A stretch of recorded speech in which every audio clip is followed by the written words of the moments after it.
Hello friends, welcome to my channel. Hello Priya. இன்னைக்கு வீடியோவில் நம்ம என்ன பார்க்க போகிறோம்னு பார்த்தீங்கன்னா, சூப்பரான மஷ்ரூம் பக்கோடாங்க. இதை பாருங்கள் எப்படி இருக்குது பாருங்கள், கிறிஸ்பியாக. ஸோ இது ரொம்ப நல்லா இருக்குங்க. எல்லா ரைஸுக்குமே நல்ல காம்பினேஷனாக இருக்கும். இல்லை ஈவினிங் டைமில் நீங்கள் சும்மா வெறும் வாயில் சாப்பிட்றது கூட இதை நீங்கள் குழந்தைங்களுக்கு செஞ்சு கொடுக்கலாங்க. மஷ்ரூம் பிடிக்கலன்னு சொல்கிற குழந்தைங்களுக்கு இது மாதிரி செஞ்சு கொடுத்தீங்கன்னா ரொம்ப விரும்பி சாப்பிடுவாங்க. டேஸ்ட் பார்த்தீங்கன்னா அப்படியே சிக்கன் மாதிரியே இருக்குங்க. அவ்வளோ ருசியாக இருக்கும். ஸோ வாங்க எப்படி செய்யறதுன்னு பார்த்துடலாம்.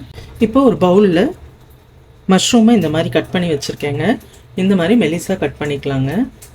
இந்த மாதிரி மெலிசாக கிறிஸ்பியாக இருக்கும். அதுக்காக தான் அந்த சைஸில் நம்ம கட் பண்ணுறோம். இப்போ இதில் ஒரு 1/4 ஸ்பூன் மஞ்சள்தூள், 1 ஸ்பூன் காஷ்மீரி சில்லி பவுடர் போட்டுக்கோங்க. இது வந்து நல்ல கலர் கொடுக்குங்க. நம்ம இதில் கலர் பவுடர் எதுவுமே ஆட் பண்ண போகிறதில்ல.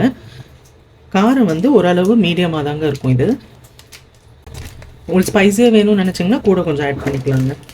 1/2 ஸ்பூன் சிக்கன் மசாலாங்க, ஒரு 1/2 ஸ்பூன் கார்ன்ஃப்ளவர். அந்த கிறிஸ்பினஸ்க்காக தாங்க அந்த கார்ன்ஃப்ளவர். ஒரு 1/2 ஸ்பூன் இஞ்சி பூண்டு பேஸ்ட், தேவையான அளவு சால்ட். இப்போ இது எல்லாத்தையும் நல்லா மிக்ஸ் பண்ணிக்கலாங்க. ஃபஸ்ட்டு இந்த பவுடர்ஸ் எல்லாத்தையும் நல்லா மிக்ஸ் பண்ணிவிட்டு அதுக்கப்புறம் நம்ம தண்ணி தெளிச்சிக்கலாம். ரொம்ப ஊற்றிடக்கூடாதுங்க. கொஞ்சம் கொஞ்சமாக ஊற்றி இந்த மாதிரி ஃபஸ்ட்டு தெளிச்சிடலாம்.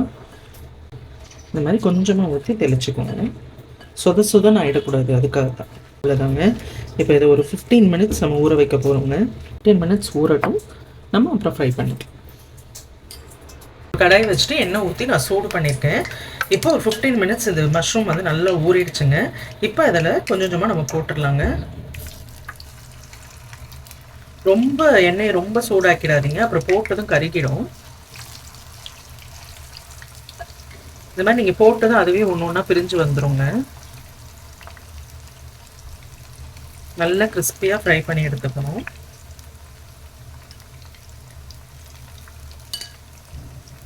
இப்போ பாருங்கள், போட்டதும் அதுவே தனித்தனியாக பிரிஞ்சிருச்சு பாருங்கள். அந்த மாதிரி அதுவே பிரிஞ்சிரும். இது ரொம்ப நல்லா இருக்குங்க. டேஸ்ட்டு சிக்கன் மாதிரியே தான் இருக்கும். குழந்தைங்களுக்கு நீங்கள் செஞ்சு கொடுக்கலாங்க. மஷ்ரூம் ரொம்ப நல்லது உடம்புக்கு. எல்லா ரைஸ்க்குமே நம்ம சைட் டிஷ்ஷாக இதை யூஸ் பண்ணிக்கலாங்க. சாம்பார் சாதம், தயிர் சாதம், ரச சாதம், தக்காளி சாதம் எல்லாத்துக்குமே நம்ம யூஸ் பண்ணிக்கலாங்க. ரொம்ப நல்லாயிருக்கும். ஒரு சிலர் பார்த்தீங்கன்னா மஷ்ரூம் பிடிக்காதுங்க. ஸோ இந்த மாதிரி செஞ்சு கொடுக்கும்போது அவங்களுமே விரும்பி சாப்பிடுவாங்க. கொஞ்சம் இப்படி பரட்டி விடுங்க. மஷ்ரூமில் வந்து பார்த்தீங்கன்னா நிறைய தண்ணி இருக்குங்க. உள்ள ஈரப்பதம் ஜாஸ்தியாக இருக்கும். ஸோ அதனால் நம்ம கொஞ்சம் ஃப்ரை ஆக லேட் ஆகும். பொறுமையாக தாங்க நம்ம ஃப்ரை பண்ணணும். ஸோ இங்கே பாருங்கள், நல்லா ஃப்ரை ஆகிடுச்சு. ஸோ இந்த மாதிரி ஃப்ரை ஆகணுங்க. இப்போ பாருங்கள், நான் எல்லாத்தையும் போட்டு நல்லா ஃப்ரை பண்ணிட்டேங்க. இதுக்கு கூடவே ஒரு 4 கருவேப்பிலை போட்டிருக்கேங்க வாசத்துக்காக. அவ்வளோதாங்க, சூப்பரான மஷ்ரூம் பக்கோடா ரெடிங்க. இப்போ எல்லாத்தையும் எடுத்துடலாம். பாருங்க எப்படி ஃப்ரை ஆகிருக்கு பாருங்க. இந்த மாதிரி ஃப்ரை ஆகும். டேஸ்ட்டும் வந்து பார்த்தீங்கன்னா சூப்பராக இருக்குங்க. ஸோ இப்போ பாருங்க, சூப்பரான மஷ்ரூம் பக்கோடா ரெடி ஆகிடுச்சுங்க. இது சூப்பராக இருக்குங்க டேஸ்ட்டு. ஸோ கண்டிப்பாக ட்ரை பண்ணி பாருங்கள். சாப்பிட்டிங்கன்னா சிக்கன் டேஸ்ட்லேயே தாங்க இருக்கும். குழந்தைங்களுக்கு ரொம்ப பிடிக்கும்.